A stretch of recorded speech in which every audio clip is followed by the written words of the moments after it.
పశ్చిమ గోదావరి జిల్లా వేల్పూర్లో ఉన్న ఒక పౌల్ట్రీ ఫామ్లో ఉన్న బర్డ్స్ చనిపోవడం గమనించి వాటిని శాంపిల్స్ సేకరించి మనం టెస్ట్ పంపించిన పిదట ఇక్కడ కొన్ని బర్డ్స్కి ఆ ఫామ్లో ఉన్న బర్డ్స్కి బర్డ్ ఫ్లూ వచ్చిందని చెప్పి నిర్ధారణ అవ్వడం జరిగింది. దానికి తర్వాత మనం అక్కడ సంబంధిత డిపార్ట్మెంట్స్ అందరినీ కూడా సమావేశపరిచి దానికి తగు రక్షణ చర్యలన్నీ కూడా టేకప్ చేయడం జరిగింది. ఎక్కడైతే ఇన్సిడెంట్ జరిగిందో అక్కడ వేల్పూర్లో ఆ పౌల్ట్రీ ఫామ్ నుంచి 1 కిలోమీటర్ వరకు కూడా ఇన్ఫెక్టెడ్ జోన్ను అంటే రెడ్ జోన్గా ప్రకటించడం జరిగింది. అక్కడి నుంచి 10 కిలోమీటర్స్ వరకు సర్వీలెన్స్ జోన్ అని చెప్పేసి ఆరెంజ్ జోన్గా ప్రకటించడం జరిగింది. ఈ 1 కిలోమీటర్ రేడియస్లో ఏవైతే బర్డ్స్ ఉన్నాయో ఆ బర్డ్స్ అన్నింటినీ కూడా మనము నిర్మూలించడం జరుగుతుంది. వాటిని అన్నింటినీ కూడా చంపివేసి వాటిని తగు రక్షణ చర్యలను అనుసరిస్తూ వాటిని డిస్పోజ్ చేయడం జరుగుతుంది. అవి ఎట్టి పరిస్థితుల్లోనూ బయటికి వెళ్ళవు. వాటిని కూడా చాలా కంప్లీట్ గార్డెడ్ పరిస్థితుల్లోనే వాటిని భూమిలో పాతివేయడం జరుగుతుంది.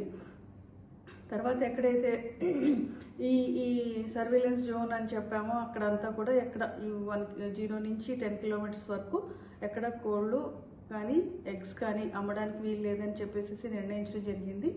అదేవిధంగా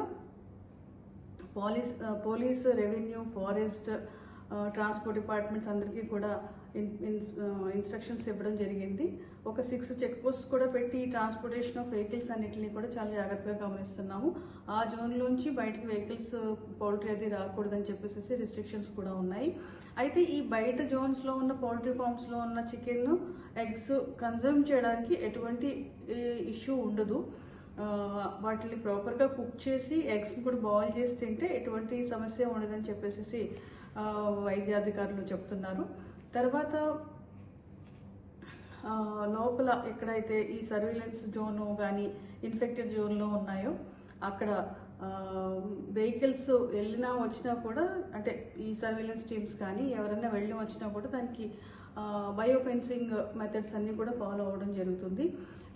మెడికల్ అండ్ హెల్త్ డిపార్ట్మెంట్ నుంచి మరియు యానిమల్ హస్బెండరీ డిపార్ట్మెంట్ నుంచి కూడా టీమ్స్ ఏర్పాటు చేయడం జరిగింది. జిల్లా వ్యాప్తంగా పశుసంవర్ధక శాఖ నుంచి 21 టీములు ఏర్పాటు చేసి అంటే ఈ పరిస్థితిని టైం టు టైం గమనిస్తూ రైతులకి పౌల్ట్రీ ఫామ్ రైతులకి తగు సూచనలు సలహాలు కూడా ఇవ్వడం జరుగుతుంది. అంటే ఎక్కడైనా సిమ్టమ్స్ ఈ వేరే కోళ్లలో ఇక్కడ సోకిందా, వేరే చోట కూడా ఏమైనా స్ప్రెడ్ అయ్యిందా అనేది నిత్యం గమనిస్తూ చాలా అలర్ట్గా ఉన్నాము.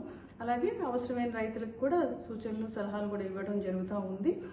అలాగే మెడికల్ టీమ్స్ను కూడా ఫామ్ చేయడం జరిగింది. మెడికల్ అండ్ హెల్త్లో ఎవరైతే ఈ పౌల్ట్రీ ఫామ్స్లో వర్క్ చేసిన వర్కర్స్